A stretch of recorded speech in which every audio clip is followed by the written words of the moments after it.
If you got a 2014 and 2018 Chevy Silverado or GMC Sierra, this video is for you. It's time to upgrade your stereo. It's time to upgrade my stereo. My stereo is upgraded, but I hate it. The factory stereo doesn't have wireless Apple CarPlay or Android Auto. The screen's small, it's boring, can't do too much on it. And that's a big bummer to me. The cockpit is a huge part of my life. I spend a minimum an hour in the truck every day, and the stereo is something I've always loved.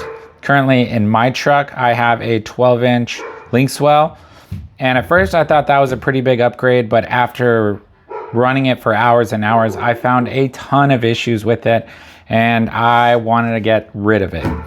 In this box, I've got a 13-inch touchscreen system from Linkswells, and this works with all 14 and 18 Chevy Silverados, GMC Sierras, with Bose, without Bose, small screen, big screen, doesn't matter. You get to retain everything, your steering wheel controls, your backup camera, all that stuff, your OnStar, it retains all of that. This is basically a pretty plug-and-play system, minus running the microphone and a few speakers and stuff like that. But this is going to be a big upgrade for me. I'm going to run this for hundreds of hours by the end of this video. I am not going to publish this until I'm 100% certain that I've found everything that is going to fail or could possibly fail. I want to find everything I love about it and everything I hate about it. So I'm going to be crystal clear. They sent this to me for free, but I promised no positive remarks. Anything I just said, I'll review it. So let's take this on over to the truck. Let's whip it all out, see what we got. All right, here's everything that was in the box. We've got our 13-inch touchscreen. And then we've got 5 packets of wires. And I'm already super stoked because the instructions are already 10 times better than Linkswell's. A diagram like this would have been huge. Everything is labeled. It shows you where every single plug goes. Yeah, like, doesn't get any simpler than that. Not to mention their website has a 2-hour-long YouTube video on a full detailed install video. First thing on any stereo install, disconnect your ground. We want to start with is removing my original headset. This is the Linkswell. I already started popping off the pieces. Pop it off. You have a harness on the back. Disconnect the harness. And then on your OEM one, you want to keep these buttons if you got them, because you're going to have to swap it over into the new one. The lower black bolts are 7 mils.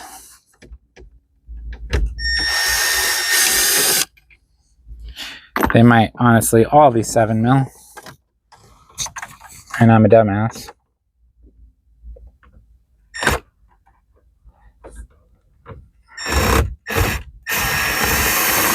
Yep.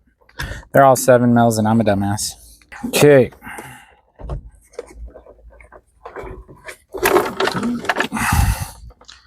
Ay caramba. It's a whole lot of wiring to deal with.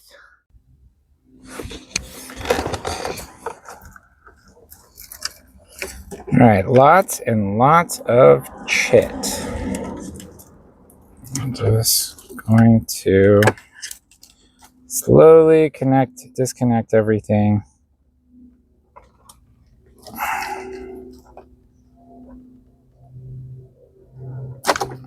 Okay, that's good. This is good. These are good. This is good. This is good. Boom. Just like that, this piece of crap Linkswell is gone. All right. First things first, we got to add our mounting brackets in your box. Got a little packet like this. Got some 90s on it. Some little loops. On the top, you're going to see these corners. And they're going to have a spot with 2 holes. All right, we got the mounting tabs all put on. So now when we go to mount it, those tabs will stick out and those can go into those holes right there. So next thing we're going to do is start putting in some of these wires. This one is a little different than the other one, which is really cool. It's got this wire right here. This is for a SIM card. You can put your own SIM card in this. So if you want to pay for like another service on your phone plan, you could just put one in here and then the truck could have its own service. So you're not doing Wi-Fi or hotspots and stuff like that. So now that we can see all of our plug holes, that's when this really nice grid comes in. It literally tells you which spot's your Wi-Fi antenna, your USB, DVR, your radio antennas, your RCA cables, your OnStar cables, your reverse cameras and cam inputs. So super helpful. I'm not going to go over every one of these. They were nice enough to do the work for you. So I'm just going to start hooking stuff up.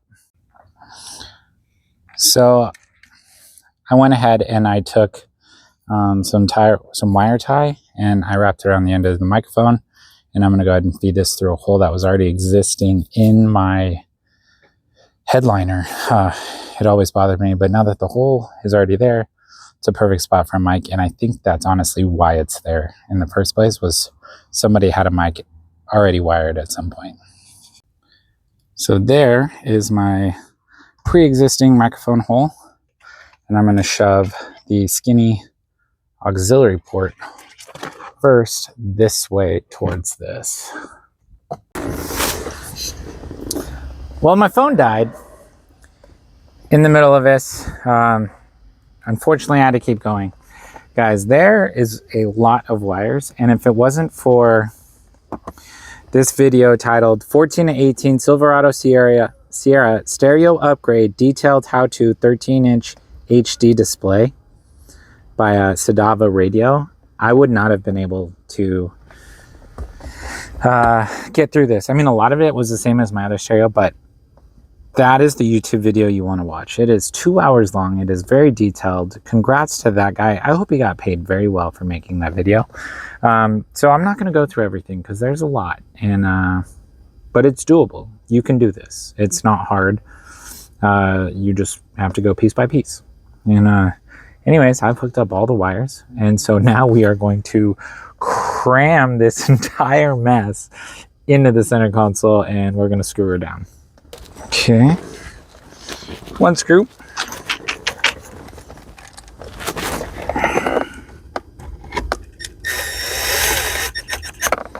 Two. All right, now would be the time when you've pulled out your two side panels. You're going to push these out through the pins on the side, and then you would replace it with your OEM HVAC or your heated seat controls if you have them. These new ones are the exact same as the ones I just pulled out, so I'm throwing these ones back in, so that's convenient for me. At this point, I think we're done. I think I get to hook up my battery, turn the key. Let's figure out what happens. Watch me turn the battery on.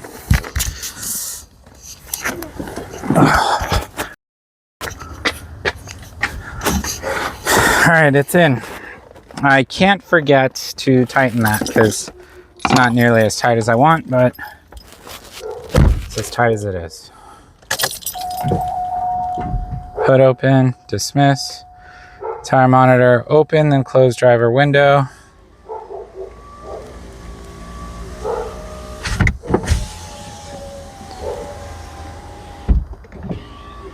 You're driver 1 for memory features. All right, guys, it has officially been months. I mean, I installed this thing forever ago, and then I lost my camera for the install video, and I thought I wasn't even gonna post a video about it because I lost so much footage, but I found that camera. So it's probably been 6 months I've had this in here. Way longer of a test drive than I originally thought, but I can say without a doubt, I love this thing, and this is the best stereo I could recommend for this truck, especially for the price. The fact that this one's cheaper than Lynxwell, more powerful and faster, and doesn't have any of the other issues, and it's bigger, like, this is my favorite one. The HVAC controls in this, on this head unit did give me issues on the very first day until I watched the YouTube video that is on the like thank you card that comes in the box for this. It's a 2-hour long, extremely thorough video. I mean, it goes over install, it goes over full programming, tuning. It shows you all sorts of things you can do on this. If you buy this, I highly recommend you skim through that video. But it shows you on this truck, it comes programmed originally for trucks with manual air conditioning. So with just the climates, it doesn't have smart thermostats, and you know, it doesn't synchronize left and right and like auto temperatures. So you have to go in the settings on this and you have to change it to non-manual. And once you do that, everything works. Because if you don't do that, if you like turn the fan all the way down to 0, it's still going to be on. And if you turn it all the way up to 8, it turns off. Like, things just get backwards and they're not fully synchronized.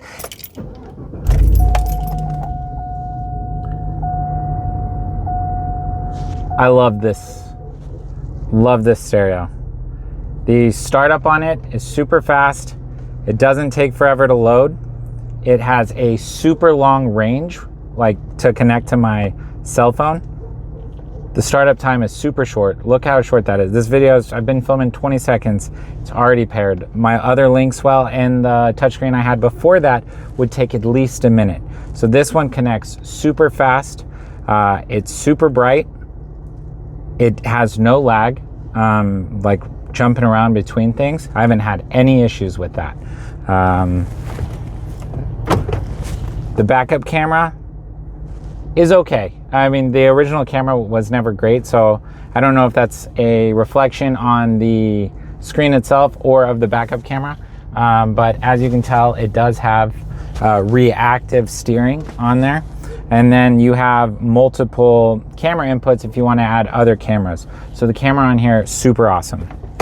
I'm not going to say it's super awesome, but I mean, it didn't get worse than factory. And then the camera on here is better than Lynxwell for sure.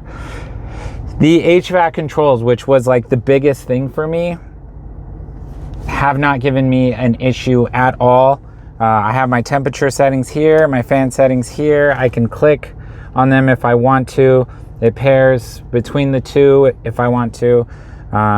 The fan seems to kick on stronger when it needs to catch up to the temperature I'm requesting. So the HVAC has been completely problem free, and that's been the biggest thing for me. And I've ran this thing all through winter, and it's been 75 degrees right now, and it's like 85 during this past weekend. It was like 85. So that has been really good. The sound system settings on this, I have no issues with. The Lynxwell I absolutely hated, and I forget the name of the brand I had before. I didn't do a video on it, but I had another touchscreen. I hated that one. The sound system on this, like the sound settings, the equalizer, it's good.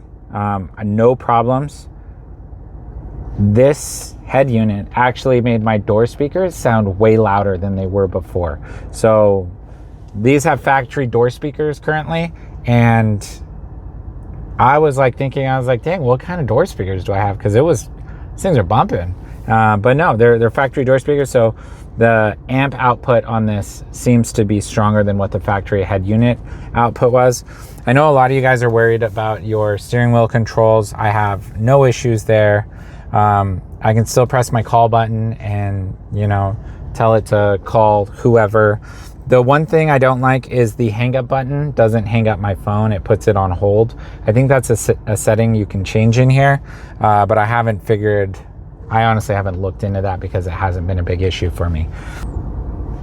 The distance that I can be with my cell phone away from this and still be connected is very impressive. On the previous ones I've tried, I can't be that far. And if I disconnected from it at any point it would not auto pair back. I would have to turn the truck off, turn it back on for it to pair, and it wouldn't pair while driving. That was so frustrating for me because sometimes I just pull up, run my kid in, and come outside, and I have to reconnect it if I leave the truck running. That would drive me nuts. On my other stereo, if I did the auto start for the truck, it wouldn't pair good. This model, it starts right up. Even if I'm in auto start, it's already paired. Everything's good to go. So that's really nice. The LCD screen on this is very bright, but it's auto dimming. So when I go into the dark, it turns down. And then you have a night mode option that's, quickly you could touch and adjust all that. I have found zero issues with this. There is nothing about this that I don't like. I've been trying to think about it for weeks. Two things, actually, that if you wear polarized glasses, it's kind of hard to see the screen. So that's kind of a big deal. It just makes it very rainbowy, or it just disappears.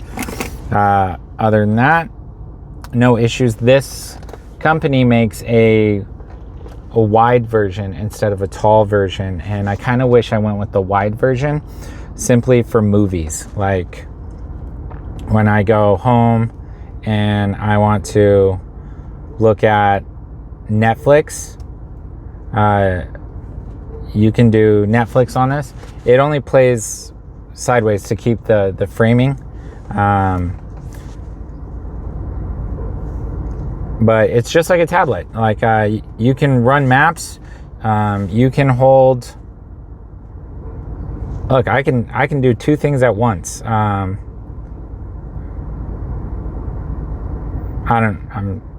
spacing how to do it, but you can split screen two things at once. So I can look at my maps and do something else. Everything's been super good. Like, I have zero complaints about this thing. All right, guys, that's going to do it for this video. I hope it was helpful if you were shopping for stereos. I hope I could give you an insight. It's kind of a scary, purchase. They're like $1,000, and there's so many different versions of them. And it all comes from China, so you don't know exactly what you're going to get.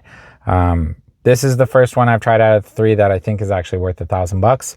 Totally happy with it. I'm not going to uninstall it. I plan on keeping this in there, and I hope it continues to do great. We're going on like 6 months, issue free, and fingers crossed it stays like that. And if it failed, I might even buy one at this point, because install would be a breeze. Just pull the screen off, plug everything back in, and that'd be good to go. Anyways, if you like this video, give it a thumbs up. If you like Silverado content, subscribe. And I'll see you guys in the next video.